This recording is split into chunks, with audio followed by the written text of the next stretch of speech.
12 দিনের Iran Israel যুদ্ধের অবসান ঘটলেও প্রতিনিয়ত বাড়ছে দ্বিতীয় দফা যুদ্ধ শুরুর শঙ্কা। দুদেশের ক্ষয়ক্ষতি থেকে শুরু করে সামরিক শক্তি নিয়েও চলছে চুলচেরা বিশ্লেষণ। এমন পরিস্থিতিতে বিশেষজ্ঞরা ধারণা করছেন পুনরায় যুদ্ধের সূচনা করতে পারেন নেতানিয়াহু।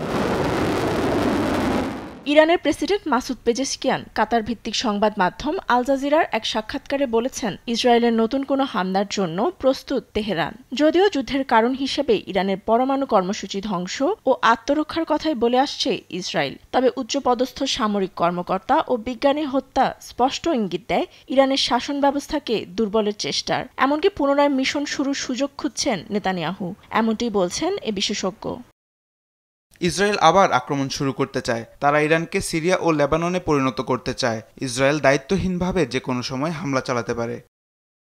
যুদ্ধ শুরুর দিকে প্রধান ঝুঁকি হিসেবে ধরা হয় ইরানের নিরাপত্তা ও অবকাঠামোতে ইসরায়েলি অনুপ্রবেশকে। বিশ্লেষক ও ইরান বিশেষজ্ঞ ওরি গোল্ডবার্গ বলছেন, যুদ্ধ শেষ হলেও ইরানে ইসরায়েলের নেটওয়ার্ক শেষ হয়েছে এমন কোনো প্রমাণ পাওয়া যায়নি।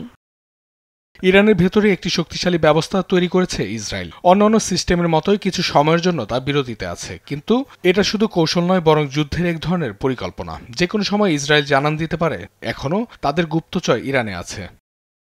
বিশেষজ্ঞ ওরি গোল্ডবার্গের মতে, ইরান কখনোই দ্বিতীয়বারের মতো ধরাশায়ী হবে না। আরও বলেন, ইসরায়েলের প্রতিবেশী দেশগুলোতে আক্রমণ অব্যাহত রেখেছে। সেখানে ইরানে হামলার বিষয়ে প্রধান মিত্র মার্কিন প্রেসিডেন্ট ডোনাল্ড ট্রাম্প হতে পারেন উদ্বেগের কারণ।